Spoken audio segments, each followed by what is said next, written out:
antara slide-nya belum bisa keluar ya. Dan tautannya dengan Quran. Jadi jalan pintas yang saya lakukan Mbah Google gitu ya. Nah, ternyata Google itu begitu keluar tidak hanya dari Quran tapi dari kitab-kitab yang sebelumnya pun ternyata sangat mengagumkan bahwa Pak share hanya sebelumnya saya minta maaf kalau nanti ada beberapa pertanyaan yang menyangkut tektonik karena kita banyak dari geologi guru satu ilmu itu akan mudah menjelaskan, tapi kalau penjelasan mengenai Qurannya ya mungkin langsung ke Mas Renaldi moderator atau Pak Solahuddin nanti kalau ikut hadir di sini atau Kang Joni Rahmat yang ingin bergabung di sini mudah-mudahan nanti bisa memberi penjelasan. Kemudian ada satu hal lagi, flyer yang dikirim oleh panitia sudah terbaca oleh beberapa senior, antara lain Pak Arif Budiman, beliau Direktur Utama Dana Reksa, kemudian Pak Dwi Sucipto dari SKK Migas, kemudian Pak Darmawan Samsu dari Pertamina, Pak Samsu Alam yang sekarang di Bakri, ada lagi dari Pak Alfian Husin, bersyukur, tapi kalau enggak mereka semua kirim greeting, kirim salam kepada kita untuk aktivitas sore ini. Jadi itu latar belakangnya ya. Kita mungkin akan mulai aja.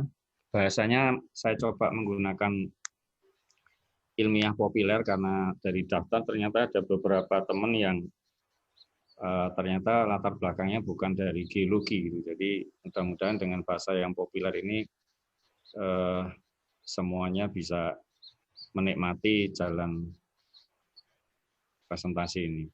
Baik, judulnya adalah tektonik, lembah para nabi dan modern human life. Kenapa topik ini saya angkat? Karena orang berbicara tektonik, yang arti awalnya tekton itu membangun, artinya yang membangun kulit bumi, itu rata-rata tidak hanya berpikir masalah masa lalu. Modern human life, kehidupan manusia modern pun ternyata ikut dipengaruhi oleh tektonik. Dan termasuk lembah-lembah para nabi itu ternyata para nabi hidup di daerah yang tektoniknya itu sangat kuat gitu ya. Nanti kita coba kita lihat slide pertama, Mas Muklis, bantu Mas Muklis dan Mbak Kartika untuk slide pertama please. Ini kira-kira outline-nya seperti ini kira-kira, nanti kita luas saja ya. Berikutnya ini sudah diperkenalkan tadi. Nah, oke, kita mulai next.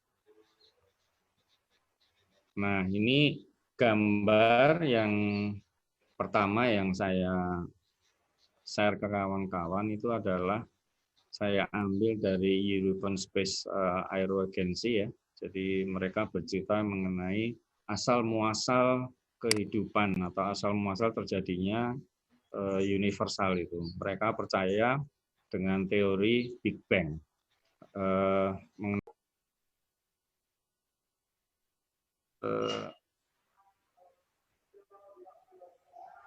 An-Naziat ya, surat An-Naziat itu menyatakan bahwa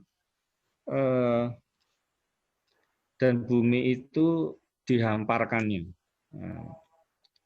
Nah, dihamparkan di sini ternyata menggunakan kata-kata dasarnya dahaha. Dahaha itu secara spesifik di dalam bahasa Arab ternyata selain dihamparkan juga merupakan nama dari telur burung unta. Jadi ya bumi itu bentuknya memang seperti telur burung unta. Ya, jadi dia bentuknya seperti spare gitu ya, tidak bulat banget tapi di atasnya agak papak. Ya, kita tahu bahwa ternyata bumi itu ekuator dengan kutubnya itu lebih pendek yang ke arah kutub sebesar 22 kilo. Jadi luar biasa bahwa ayat-ayat di dalam Quran dan kitab suci kita sudah menyebutkan masalah itu ya. Lalu gambar kiri bawah itu kita coba jelaskan bahwa kulit bumi yang seperti telur itu buat teman-teman yang non geologis, dia tidaklah statis. Jadi kulit itu retak-retak, pecah-pecah, ada yang bergerak menjauh, ada yang mendekat, itulah yang membentuk tabrakan ya. Di dalam ilmu geologi dikenal sebagai tectonic collision. Dan kalau di peta kita sebelah kiri, zona tabrakan itu adalah yang diberi warna merah jambu itu. Dan secara geografis gambar di atasnya menunjukkan letak pegunungan karena tabrakan itu. Nah, karena dia itu tabrakan, maka yang terjadi dia nah yang retak, yang bentuknya retakan itu kalau di gambar atas kiri peta itu yang bentuknya seperti kelabang itu, seperti binatang kelabang yang kaki 1000 itu ya. Itulah retakan bumi ya, yang membuat dia bergeser. Gunungnya pun ikut bergeser. Nah, luar biasa bahwa ayat-ayat mengenai pergeseran gunung itu disampaikan lewat, saya buka lagi di surat An-Naml ayat 88 yang menyatakan bahwa dan engkau akan melihat bahwa gunung-gunung itu engkau kira tetap di tempatnya, padahal dia berjalan seperti awan. Ini luar biasa. Kemudian ini adalah teori yang paling mendasar dari tektonik ya. Dan ternyata itu sudah diisyaratkan oleh kitab suci kita 14 abad yang lalu. Nah, sekarang mari coba kita lihat bahwa sepanjang kurun waktu bumi mulai berumur 4,3 miliar itu bisa ditrace dari gambar sebelah kanan, itu dibagi-bagi umurnya. Batuan paling tua itu yang warnanya merah, kemudian yang paling atas yang ada gambar kepala manusia itu adalah yang paling muda. Dan ini cukup menarik, di bagian paling bawah yang warna merah, coklat, kemudian hijau itu adalah usia prekambrian, jadi dari sekitar 500 juta tahun yang lalu sampai 4,5 miliar, itu belum ada kehidupan apapun di bumi. Kemudian air mulai muncul mendekati akhir prekambrian, dan di Kambrian itu ada suatu pemunculan hewan bercangkang keras dengan beberapa spesies yang sifatnya itu mendadak. Jadi tidak ada kata-kata dia berasal dari satu sel berubah menjadi banyak sel gitu, enggak, tapi ngerti-ngerti dia muncul seperti itu, sehingga menjadi pertanyaan kok bisa muncul seperti itu ya. Tetapi kalau kita bertentangan dengan teori evolusinya Darwin, kalau di dalam kitab suci dinyatakan bahwa Allah itu menciptakan semua jenis makhluk hidup maupun hewan dari air. Itu luar biasa. Artinya di lapisan yang warna hijau itu air mulai muncul, lalu tumbuh-tumbuhan mulai muncul di umur sekitar 500 juta tahun yang lalu. Kemudian berturut-turut muncul binatang-binatang dan tumbuhan seperti yang ada di dalam gambar itu. Dan ada yang cukup menarik bahwa itu tidak terus-menerus muncul, ada yang namanya mass extinction ya. Jadi ada suatu kepunahan massal. Itu di dunia itu ada sekitar 5 kepunahan massal. Tapi yang menarik itu adalah kepunahan massal di umur Paleozoik itu setelah gambar ikan di atasnya itu massal. Kemudian di umur akhir Perem itu ada kepunahan yang lebih besar lagi, sampai 95% dari spesies di dunia itu punah. Jura Cretaceous ya. Jadi umur dinosaurus itu punah. Itu terjadi. Nah, apa penyebabnya? Kita sampai sekarang masih ada menjadi perdebatan, tetapi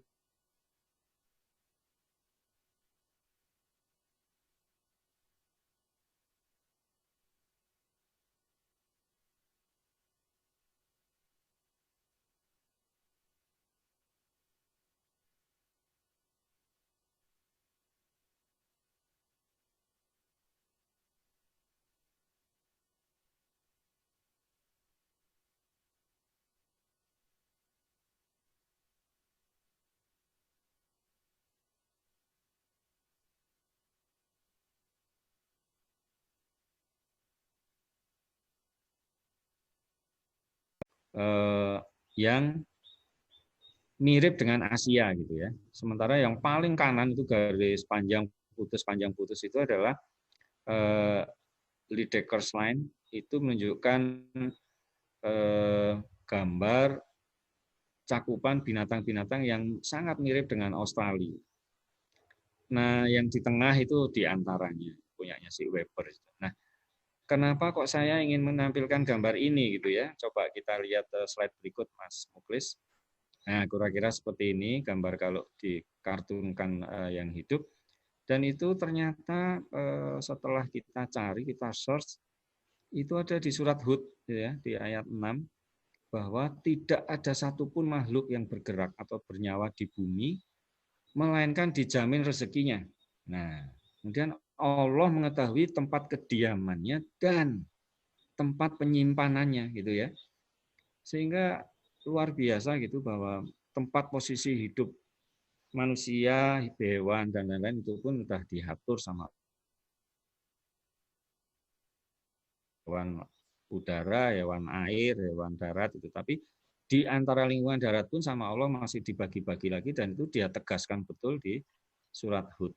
Ya, termasuk rezekinya gitu ya, sehingga kita pun yang tersebar di mana-mana yakinlah bahwa rezeki itu akan dijamin oleh Allah gitu ya. Mas moderator yang lagi di Jepang ya mudah-mudahan rezekinya cukup ya, diatur tempatnya sama Allah ya.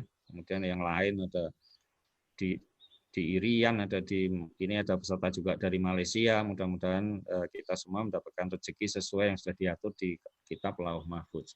Cukup menarik ya, mudah-mudahan. Nah, kita akan masuk ke slide berikut. Ini yang slide paling utama itu adalah cerita mengenai para nabi. Bahwa para nabi pun ternyata dipengaruhi oleh tektonik gitu ya. Ini cukup menarik itu ya bagi geologis gitu. Coba kita lihat slide berikut.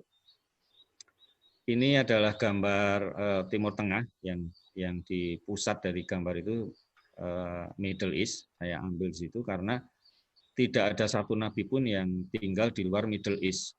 Semuanya di Middle East. Dulu mereka menyebar keluar karena daerahnya tandus. Tapi setelah diplot, saya plot iseng-iseng, saya plot posisi nabi itu ternyata tidak semua nabi loh yang tinggal di daerah tandus itu. Malah tinggalnya di lembah-lembah yang sangat subur yang utama itu. Nah, itu ada di slide berikut. Nah, coba kita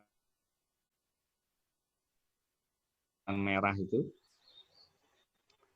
yang paling kanan itu adalah lembah Mesopotamia, tempat nabi yang banyak, nanti saya sebutkan satu.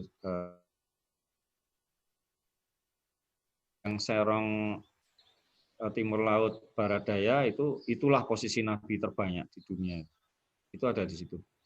Kemudian yang kiri itu di Mesir, itu di lembah Nil ya. Jadi yang di kiri lembah Nil, yang tengah itu adalah lembah Yordan, yang di kanan itu lembah Mesopotamia.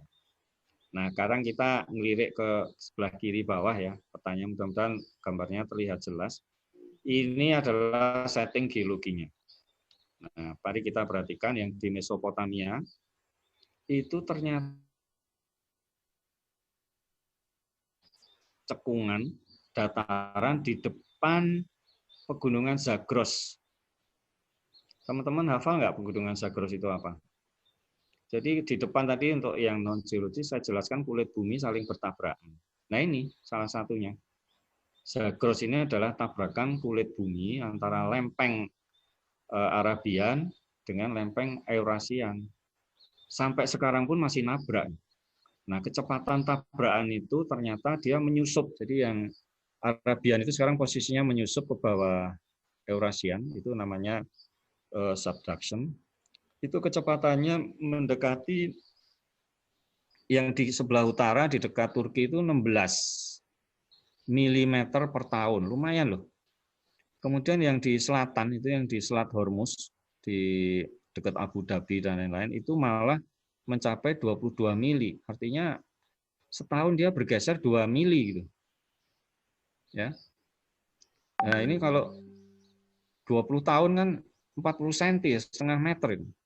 Itu gimana hak guna bangunan atau sertifikat di situ? Berkurang sendiri setiap tahun gitu. Kalau 4 tahun kurang setengah meter. Ya. Nah, cukup menarik kan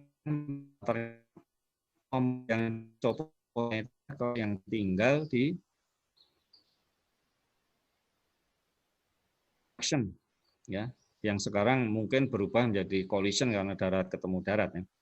Nah, kita lihat yang tengah itu yang Serong Timur Laut Barat Daya itu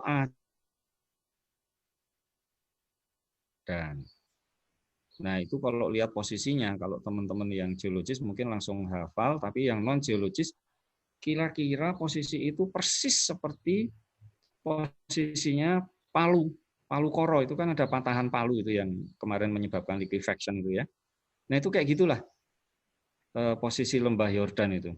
Nah itu terjadi karena apa? Karena Arabian Plate, lempeng Arabia, kulit Arabia itu memilih. Dan yang terakhir yang sebelah kiri adalah di lembah Sungai Nil. Ya, lembah Sungai Nil itu ternyata dia bagian tepi dari spreadingnya Laut Merah. Kalau teman-teman non geologis mungkin masih ingat yang saya sampaikan tadi, yang spreading atau yang mekar itu yang bentuknya kayak ini ya. Kalau sudah dinikmati setting tektoniknya, yuk kita melihat seperti apa sebaran Nabi di dalam setting tektonik ini ya. Nah ini ada di slide berikutnya. Cara bacanya gini, nomor 1 kelihatan ya. Nomor 1 itu persis di posisi Mekah sekarang itu Adam diturunkan ketemu Hawa di situ, nomor 1 itu ya.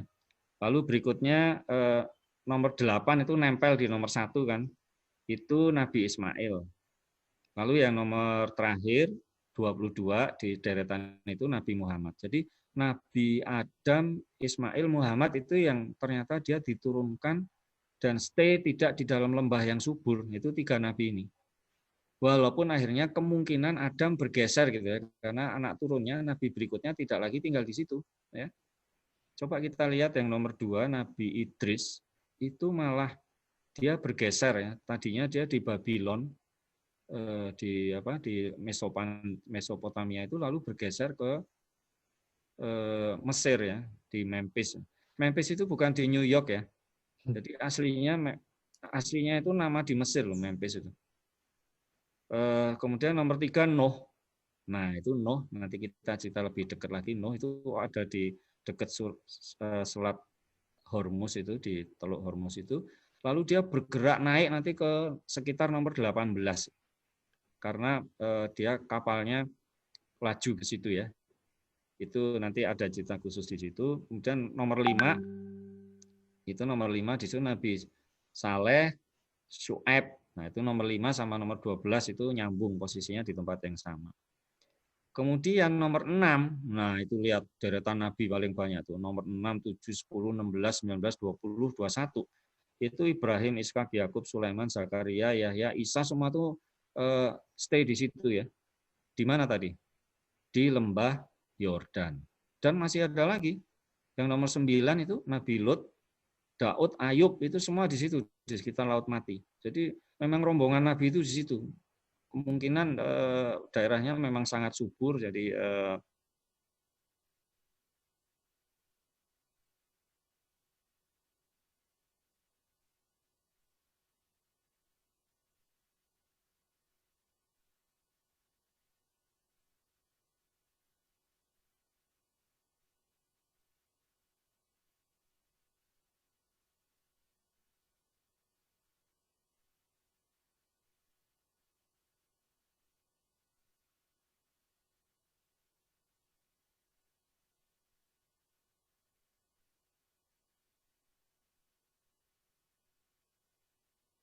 saya berikan kepada teman-teman untuk kita berpikir, mungkin ada yang setuju, ada yang enggak, tapi at least teman-teman bisa melihat bahwa ada kondisi demikian gitu pada waktu nabi-nabi itu hidup. Yuk kita lihat di slide berikut. Ini slide yang sangat menarik. Posisi yang paling kanan itu adalah panah. Itu posisinya Nabi Nuh sebelum dia digeser ke panah yang sebelah kiri. Itu tingginya luar biasa karena dia bergeser dari tempat awal di Kufa sampai ke Ararat. Kalau di Quran namanya Gunung Judi, tapi Gunung Judi itu ternyata namanya Gunung Ararat. Itu hampir 1.100 kilo. Dan itu sekarang diyakini ya oleh orang-orang bahwa posisi kapal Nabi Nuh itu ada di situ. Nah itu coba kita lihat di gambar-gambar sebelah kiri, itu adalah foto Landsat dan foto udara yang bentuknya seperti kapal. Dan dipercaya bahwa itu adalah kapalnya Nabi Nuh. Nah kayu-kayunya memang sebagian hilang karena katanya sempat ada suatu ekspedisi zaman dulu yang mengambil kayu-kayu itu untuk dibikin masjid di Turki itu. Ya, jadi ada ya sisanya seperti itu. Tapi cerita geologinya atau saya ceritakan dulu slide berikutnya coba ya. Slide berikut. Nah, ini kondisi geologinya ya. Coba kita lihat kira-kira selama flooding itu apa gitu.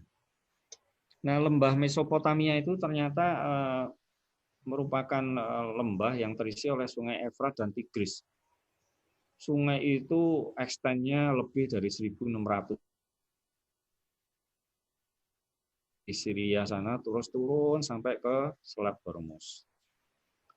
Kemudian lebarnya sendiri ternyata kalau sampai ke punggungan yang melengkung di gambar peta yang melengkung itu ya hampir 1.000 kiloan juga gitu. Jadi kita punya satu dataran subur yang cukup besar dan terisi semuanya oleh sedimen sungai. Teman-teman bisa bayangin nggak kalau fluviatil sedimen di situ kan?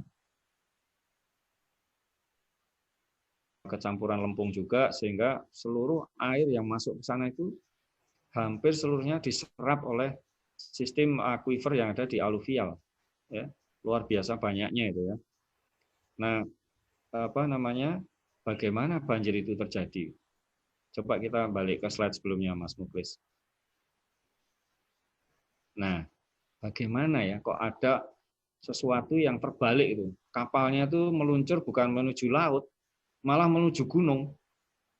Itu tingginya hampir 5.000 meter itu, Gunung Judi. Tapi saya kira itulah yang namanya mukjizat. Mukjizat itu asal katanya azaza. Azaza itu artinya melemahkan. Siapa yang dilemahkan? Ya, orang-orang yang nggak percaya gitu kan. Karena kuasa Tuhan itu, kuasa Allah ada di mana-mana. Tetapi secara geologi, mari kita telaah gitu. Kapalnya Nabi Nuh itu waktu jadi nggak langsung dinaikin loh.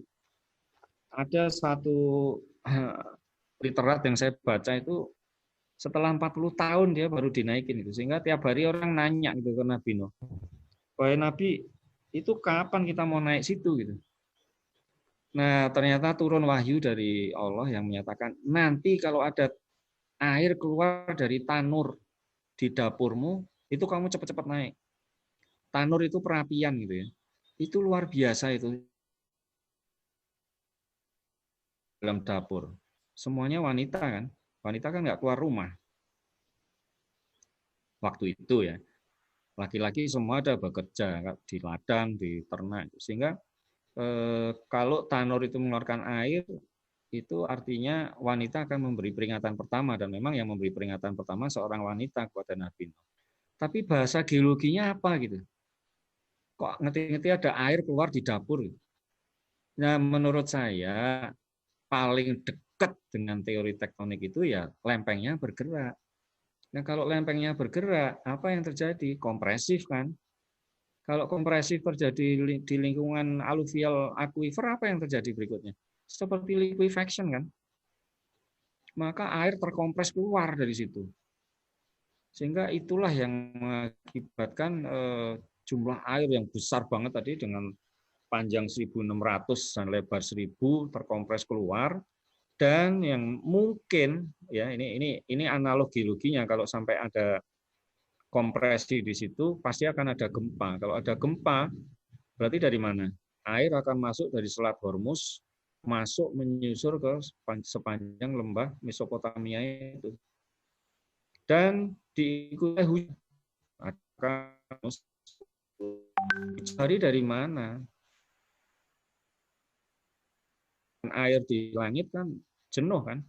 Kenapa kok bisa jenuh ya? Berarti karena lempeng itu bergerak, maka spreading zone yang di Laut Merah atau di selatan Yemen itu mekar ya, buka panas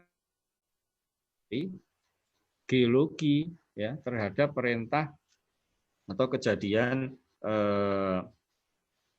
di kasusnya Nuh gitu ya, sampai akhirnya di dalam surat Hud itu di ayat 40 dinyatakan apabila kami memancarkan air, maka muatlah kalian ke dalam kapal.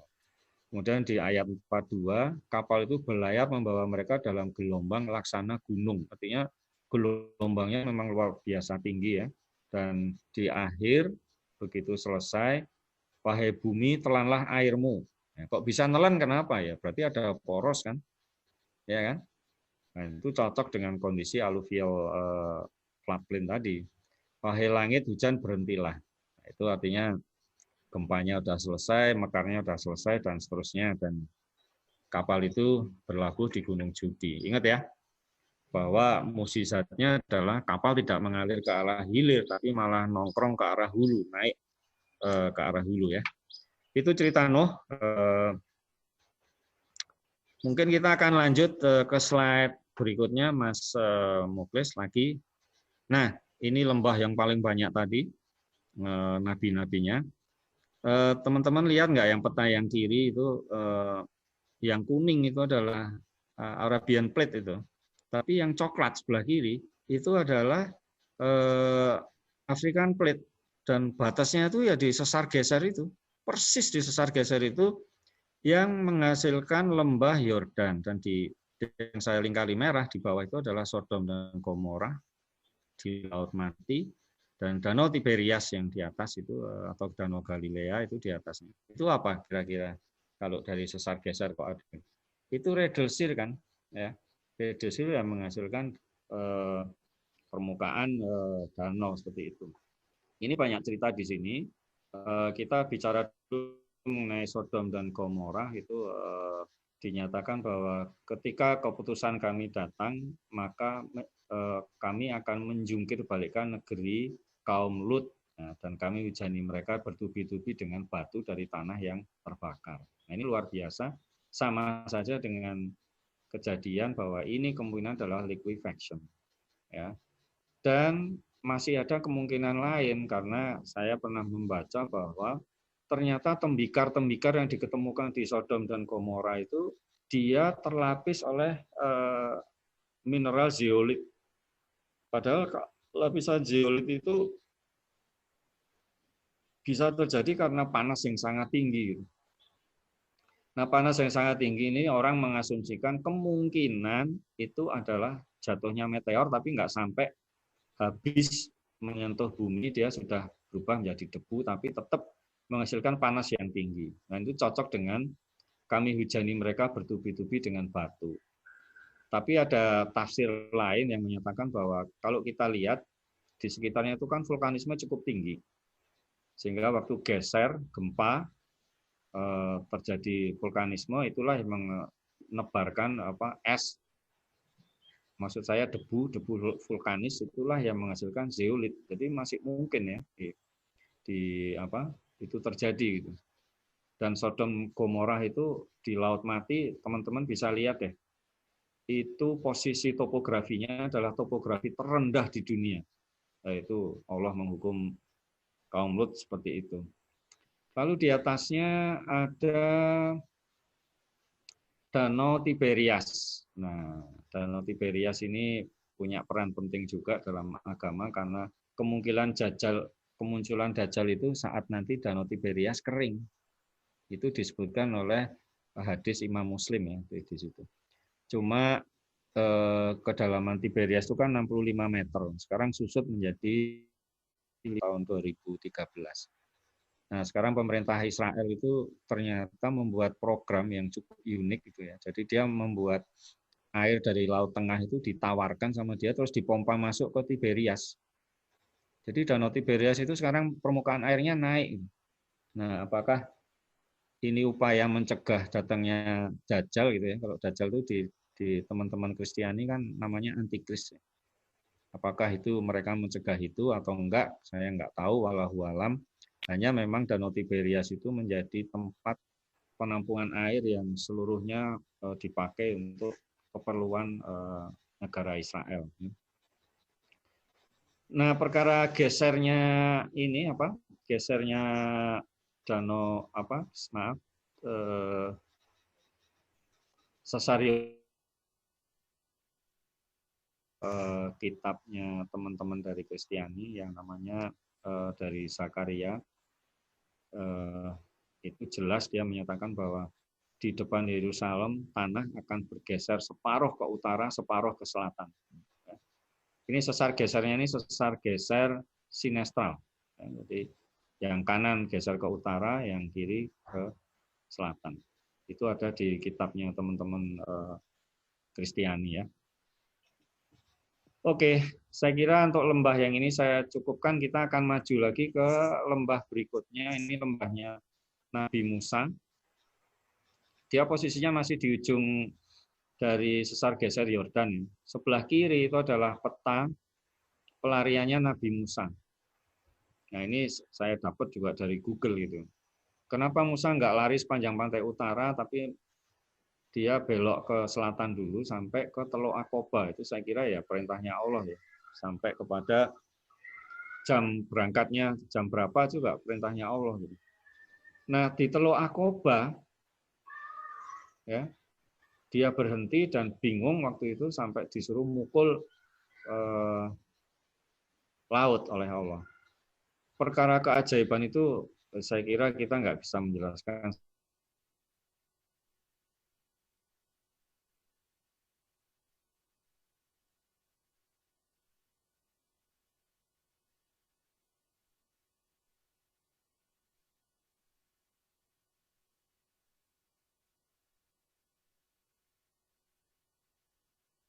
Sih cukup menarik ini. Kemudian masih ada satu hal lagi cerita mengenai Nabi Musa. Coba kita lihat slide berikut. Mas Muklis. Nah, ini slide berikut sebetulnya gambarnya hampir sama, tapi yang ingin saya sampaikan adalah Nabi Musa itu berlawanan ya dengan Fir'aun, pemegang kuasa pada waktu itu. Yang cukup menarik adalah kalau gambar kiri bawah itu di lembah Nil itu masalah piramid. Piramid itu hampir semuanya, bukan hampir ya, memang semuanya itu dipasang itu di sebelah baratnya Sungai Nil. Sungai Nil. Karena selain menjadi apa? Menjadi semacam monumen, dia juga menjadi makam. Nah, makam itu ibarat seperti orang lengser. Kalau lengser itu matahari ya udah di barat. Sehingga semua piramid itu dipasang semuanya di sebelah baratnya Sungai Nil. Yang menjadi menarik adalah muncul teka-teki yang sangat hebat sampai beberapa waktu yang lalu adalah bagaimana caranya membuat piramid itu manusia zaman dulu bisa mengangkut batu. Ya, itu ternyata kalau di Quran itu ada jawabannya ternyata. Ya. Di surat Al-Qasas ayat 38 itu Fir'aun berkata, maka bakarlah tanah liat, wahai Haman, buatkan bangunan tinggi untukku agar aku dapat melihat Tuhannya Musa.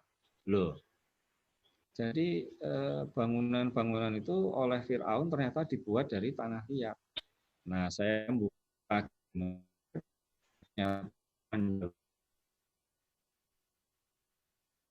itu singkapannya karbonat. Ya. Dan ternyata memang, nah ini yang cukup menarik ini. Saya mendapatkan data dari Journal of American Ceramic Society ya. Newell itu apa bahasa Indonesianya? Mencungkil sedikit ya di batuan piramid itu. Terus dia periksa di bawah mikroskop, apa yang dia lihat yang bikin dia kaget? Dia nemu fosil numulites. Ternyata blok-blok piramid yang demikian besar itu dicetak dan ditempatkan di piramid itu sendiri. Jadi tidak seluruhnya diangkut, tapi sebagian besar dari keramik dia dibakar di situ. Nah itu tertera karena kita mendapatkan fosil numulites. Nah teman-teman yang dari geologi Gajah Mada mungkin familiar dengan numulites karena di Bayat kita temukan numulites cukup bagus ya. Terakhir saya ke sana kemarin juga masih ada numulitesnya. Bentuknya seperti spiral seperti itu, dan zaman dulu di Mesir numulites itu memang dicungkili terus dijadikan pengganti uang seperti uang logam. Makanya numulites itu kan artinya koin kecil. Numulites itu ya. Jadi itu yang cukup menarik di kisah Nabi. Sekarang mari kita masuk kepada kehidupan modern. Gimana sih kehidupan modern, tektonik itu berpengaruh enggak? Nah, yuk kita lihat. Ini teman-teman barangkali kalau ada yang senang diving, itu gambar peta kanan bawah, itu yang merah seperti kelabang itu adalah bukaan lempeng samudra ya. Jadi dia mekar ke arah Amerika dan ke arah Afrika. Kalau ditarik ke utara, pecahan itu ternyata menembus pulau atau negara Islandia. Itu petanya ada di tengah atas itu. Ya. Sehingga itu menjadi spot yang menarik untuk diving. Orang-orang semua pada diving. Nah, itu gambarnya orang yang diving itu. Yang kiri bawah itu kalau nyelam di celah sempit itu dia yang tangan kirinya itu nyentuh lempeng yang ke arah Amerika, yang kanan nyentuh lempeng ke arah Eropa. Ya. Nah, cukup menjadi apa yang handal pariwisata di sana ya, dan negara itu memang hidupnya dari pariwisata dan pertanian perikanan gitu ya. Sekarang apa sih yang ada di cerita di sini?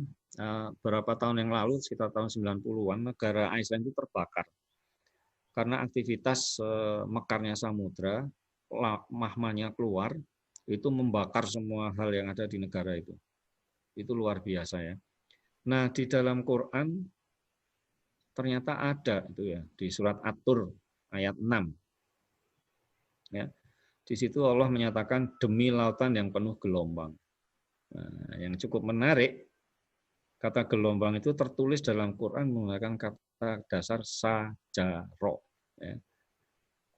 Sajaro itu selain gelombang artinya adalah panas atau api. Jadi demi lautan yang penuh dengan api. Nah, kan orang nggak berpikir kan bahwa zaman dulu kok lautan ada api gitu, sehingga cenderung menggunakan makna yang kedua gelombang. Nah, sekarang teman-teman geologi bisa memahami gitu. Oh, ternyata sajaro di sini artinya api itu ya sebetulnya memang benar ada gitu, dan itu bisa dipegang oleh kita semua ya.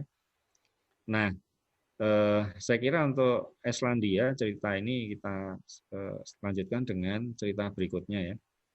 Coba slide berikutnya Pak Muklis. Ini letusan Tambora, Gunung Api Tambora tahun 1815. Yang menurut catatan itu adalah letusan terbesar sepanjang manusia modern karena dia 4 kali Krakatau levelnya. Itu letusannya kedengar sampai ke Sumatera dan Maluku. Nah, konon kabarnya suara letusan itu oleh orang Belanda yang tinggal di Jogja dianggap musuh itu menyerang gitu. Jadi inlander menyerang Belanda sehingga mereka mengeluarkan pasukan dari benteng Vladenburg itu lari ke arah Magelang ke utara karena suaranya bergaung seolah-olah dari utara. Sementara orang-orang Belanda yang di Jakarta merasa dentuman itu adalah dentuman meriam perahu Belanda yang minta pertolongan gitu ya, sehingga mereka sibuk kapal-kapal Belanda itu digeser ke arah timur untuk mencari musuh gitu. Ya jelas nggak ketemu karena itu gunung api kok. Nah, berapa ya magmatis yang keluar itu? Perkiraannya sampai 150 km kubik magma yang keluar. Makanya ketinggian Gunung Tambora itu terpangkas dari 4.300 menjadi 2.700. Bayangin, hampir 2.000 meter gunung itu terpapas keluar, terhambur keluar. Ya. Nah, cukup menarik di sini adalah kalau kita kawinkan lagi dengan agama kita, itu ada di surat, masih di surat At-Tur, lebih pasnya di surat Al-Qari'ah, mengenai kiamat yang di ayat 5, dan gunung-gunung seperti bulu yang dihamburkan. Itu kekuasaan Allah ya, bahwa gunung-gunung pun kalau dihamburkan jadi seperti bulu gitu. Oke, kita coba lihat lanjut slide berikut. Sampai paling sedikit yang langsung 50.000 jiwa, dan ada 3 kerajaan di sekitar Tambora itu yang tenggelam. Kemudian perubahan iklim global karena banyaknya sulfur, dan perubahan ini menyebabkan suhu turun sampai 7 derajat, 0,7 derajat Celcius rata-rata, dan berlangsung hampir 9 tahun. Bahkan sampai setahun berikutnya di Eropa menjadi gelap tanpa musim panas. Nah, waktu musim panas harusnya terjadi, di Rusia itu nggak ada panas. Sehingga orang-orang Rusia keluar dari rumah, terus mereka bersujud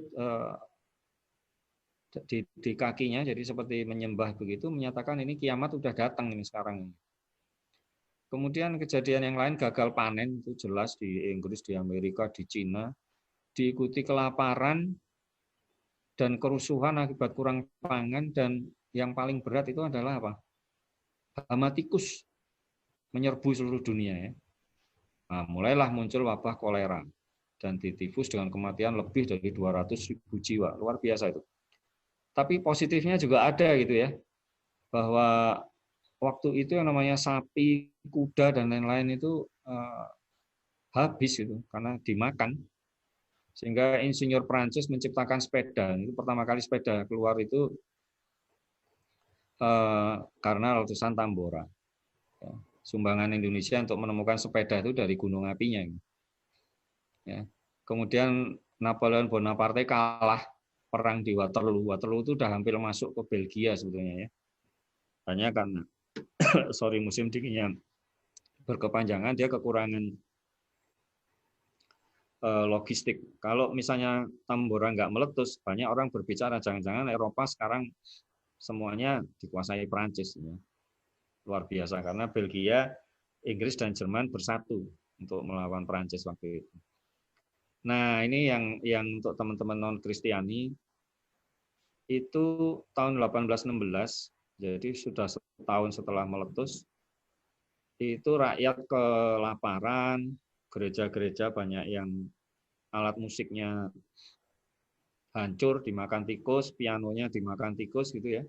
Sampai ada salah seorang pastor, saya kemarin sempat nyatet, agak lupa namanya, itu kepingin menghibur jemaatnya gitu. Dia berjalan di atas salju itu menuju ke salah satu gereja punya temennya, karena temennya itu punya alat musik yang nggak dimakan tikus, itu gitar.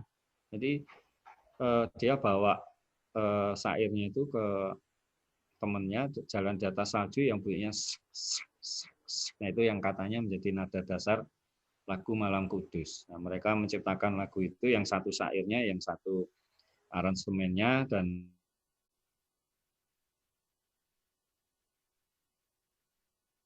lebih menerjemahkan lagu ini. Itu di Austria terjadinya ya. Oke, kita lanjut ya. Sekarang cerita di Jepang nih tahun 2011. Nah, itu, sorry, tempatnya Pak Moderator sekarang. Maaf. Puasa kalau ngomong jadi gini lahirnya. Itu ada gempa yang sangat besar 2011. Yang paling menarik adalah cultural effect di Jepang. Sorry. Di Jepang itu akibat tektonik itu geser sampai 50 meter. Cukup menarik bahwa orang-orang Jepang banyak yang bergerak ke arah spiritual, kemudian menghargai hidup. Jadi yang sibuknya bukan main tuh, sorry ya, cenderung santai. Bagaimana menghitung orang Jepang ngerti santai, seize the day. Karena penjualan sake naik, jadi minumnya lebih banyak. Terlalu. Yang jelas Jepang dan Jerman menghentikan energi program untuk nuklir ya. Baik, kita lanjut. Masih berapa menit ya Pak? Ini mungkin sedikit lagi, tinggal 2 slide lagi. Ini harga minyak dunia sebelum ada kasus COVID ya. Coba kita lihat yang kiri atas itu paling tinggi, itu dikuasai oleh OPEC sebenarnya. Kemudian Amerika ngerti-ngerti mendadak menghentikan pembelian minyak dari OPEC karena dia mengeluarkan shale oil dan shale gas, harganya turun drop. Jadi sebetulnya perangnya di sini adalah perang tektonik antara Arabian Shale dengan American Shale. Itu yang terjadi di oil price. Walaupun sekarang dengan COVID itu lain lagi. Mungkin kalau grafiknya disambung nanti cukup menarik. Oke, lanjut, kita nggak banyak bahas di sini. Saya kira akan sampai kepada slide terakhir di conclusion. Coba kita lihat. Kita hidup hanya bisa hidup dengan energi ya. Ternyata Allah itu memberi energi luar biasa banyak. Itu yang garis strip merah dan hitam. Itu saya anggap energi yang ada di dalam bumi. Itu ada gunung api, geotermal, ada minyak, ada batu bara, ada uranium, dan lain-lain. Lalu agak naik ke atas sedikit, Allah masih memberi rezeki dengan adanya air. Ya. Kita bisa bikin biomas, kita bisa bikin hidro, dan lain-lain. Naik ke atas, energi masih cukup karena kita punya angin. Ya. Dan naik ke atas lagi, masih ada energi matahari. Nah, ini adalah ulasan pribadi saya. Setelah COVID itu, maka akan muncul hegemoni baru di dunia negara-negara di dunia, maka akan terpilah menjadi negara yang menguasai teknologi energi alternatif, negara yang menguasai teknologi IT beserta support hidup, lalu yang ketiga itu negara yang menguasai punya paling sedikit 2, energi dan bahan pangan, karena energi kita berlimpah-limpah di luar minyak, itu luar biasa, dan mudah-mudahan nanti semua teman-teman bisa tergerak hatinya untuk berpikir ke arah ini gitu ya. Nah, apakah ini ada di Quran? Ada ternyata ya, masalah energi ini. Untuk air yang atau gunung api tadi kita sudah cerita, saya kira nggak cerita lagi. Tapi ada yang menarik mengenai minyak. Itu yang berbunyi, maka pernahkah kamu memperhatikan api yang kamu nyalakan dengan kayu? Kamukah yang menumbuhkan kayu itu atau kami yang menumbuhkan? Nah, kalau sebagai orang-orang geologi kita tergelitik ya. Kata kuncinya kayu sama api gitu. Dari kayu menjadi api, walaupun ayat ini turun untuk kaum orang yang sedang bepergian, kaum musafir, tetapi sebagai orang geologi tergelitik dong ya. Kayu jadi api, batu bara dari kayu juga kan, dia bisa jadi api. Minyak pun kalau kita tarik menjadi apa namanya kesetaraan, dia selulosnya yang menjadi bahan bakar. Gitu. Kemudian ke atas masalah air, ada lagi cerita dari surat Ar-Rod ayatnya 17. Allah telah menurunkan air dari langit, maka mengalirlah ia di lembah-lembah. Kenapa kok Allah menekankan ukuran gitu? Kalau orang geologi hanya paling sedikit bicara hukum V, masih ingat nggak dulu kuliah geologi dasar hukum V? Saya dulu asisten morfologi. Hukum V itu ya kalau energi air dia terlalu tinggi, dia akan menggerus. Tapi kalau dia melemah, dia akan bergerak kiri kanan membentuk meander. Intinya apa sih? Itu energi kan, karena kalau ukuran itu ya masalah kecepatan, masalah volume, masalah arah. Ya, artinya secara nggak langsung Allah menyatakan itu ada energi loh di air itu ya. Kemudian masalah angin, ada nggak? Ada. Ternyata komplit banget ini. Di surat Yunus ayat 22. Dan meluncurlah bahtera dengan membawa orang di dalamnya dengan tiupan angin. Loh, itu kan tenaga dorong kan? Masih ada lagi, surat Al-Fatir. Angin itu menggerakkan awan. Teman-teman pernah ngitung beratnya awan nggak? Kalau didorong oleh angin itu berapa ton kira-kira? Kapal juga dengan muatan itu kan semacam isyarat tersembunyi itu bahwa itu ada tenaga di situ. Nah, terakhir matahari. Matahari itu tenaga juga disebutkan di surat Al-A'raf bahwa Allah menciptakan matahari, bulan, dan bintang. Matahari yang dipakai kata dasarnya adalah syamsa. Syamsa dalam bahasa Arab itu artinya obor. Nah, kalau obor itu berarti energi kan. Jadi saya kira itu yang bisa saya sampaikan dalam sharing sore ini ya, kongko-kongko Ramadan. Saya kembalikan waktunya kepada yang menyangkut masalah agama. Saya bukan expertnya, tapi saya berusaha mencari hal-hal yang paling dekat dengan teori kegeologian kita.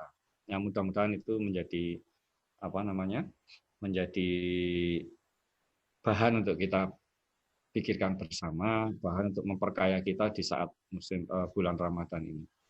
Terima kasih, Mas.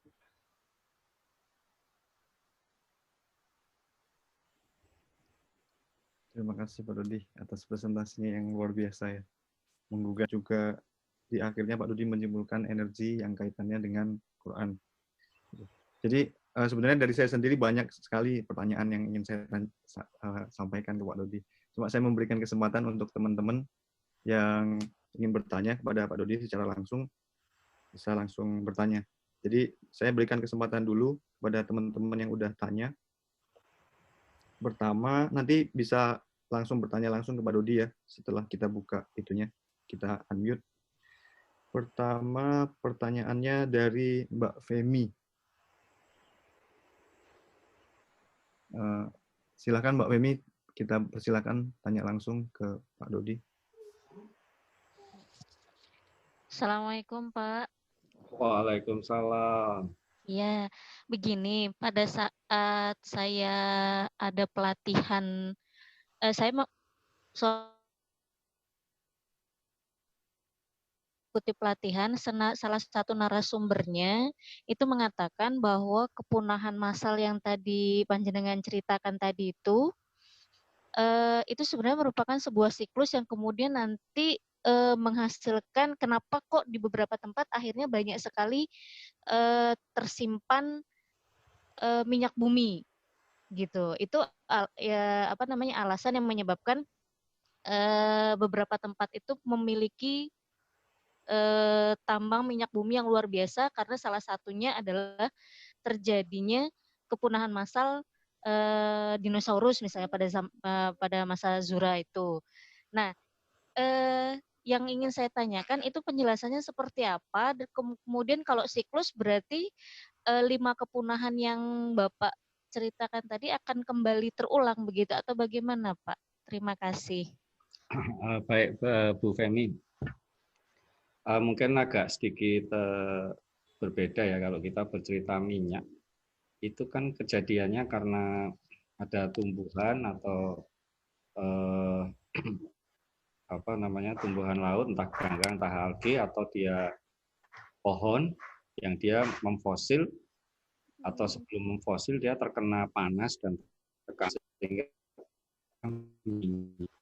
Nah, apakah asal menurut saya tidak langsung